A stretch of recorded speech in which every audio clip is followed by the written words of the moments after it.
Today I'm going to share my experience with the niching clay pot.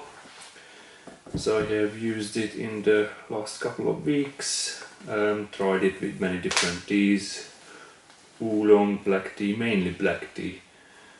But what I have noticed is that the lid, as the lid closes really tight, pretty much it's pretty much perfect tightness, and you can test it with as you pour the tea, you put your finger on top and it stops the tea flowing out, so the lid is that tight, and as you let it go the tea flows. And the problem with this is if the tea leaf stucks, if the tea leaf stucks here on the side, it's just there. So if it stucks there, or if it just sits here, then pretty much you can't close the lid perfectly, just like this. And as you pour it out, tea will come out on the edges as well.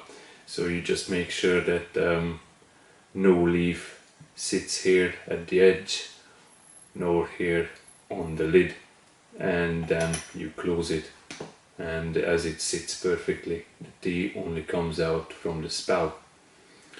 Also, I called up Mei Leaf to ask how am I supposed to wash this up, how am I supposed to clean this teapot, this clay pot, and there was a guy called George.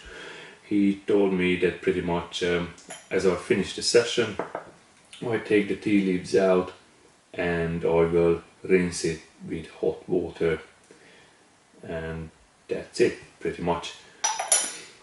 So what I am doing now, I have ordered a couple of different kinds of teas. I ordered black tea, white tea, and I'm trying to find those very few teas that really complement this teapot, that really works well with this teapot, because this teapot enhances any underlying warmth.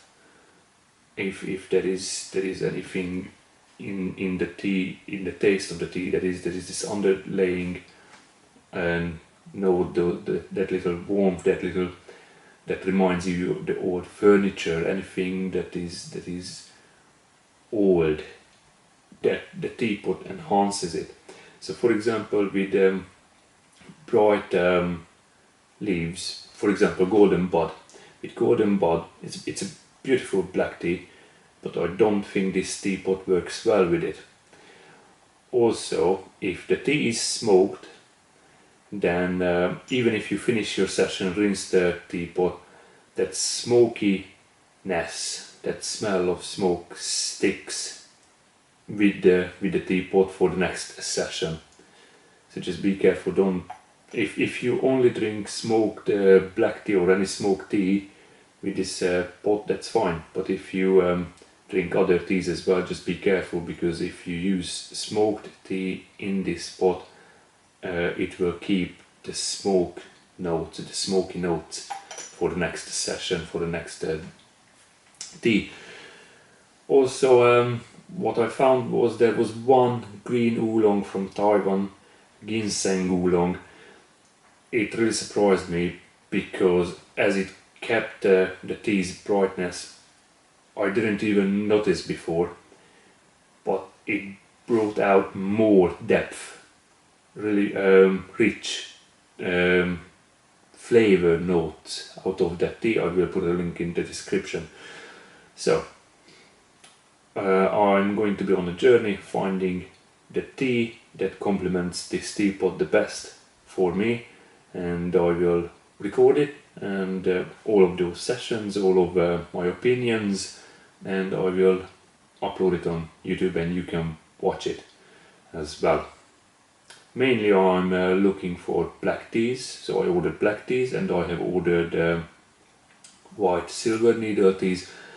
I ordered Kimun teas from Amazon, not very expensive, well actually quite cheap ones, just to give it a go, just to try it, because on Amazon I couldn't find anything smaller than 40-50 gram, but they were the premium ones. The other teas, they were like 100 grams a pouch, so I just didn't want to buy a really big amount of these and expensive ones. I just wanted to go slowly, and as I had a good experience with a cheaper tea in the past, I thought I will give it a go and I will see how it goes. I will also record those experiments. Well, we shall see how it goes. So pretty much I will have a range from lower end to high end teas, black and white. That's what I'm mainly looking at with this tea, because I noticed that with silver needle it works really well, this teapot. And black teas, but as I said, with black teas more on the darker leaves, so nothing like the golden bud, which is quite light in color. I will go with the darker leaves, and well, that's what I think it will work, and we shall see. Okay, I hope you will join with me on this journey, and I hope you will enjoy the videos. Thank you.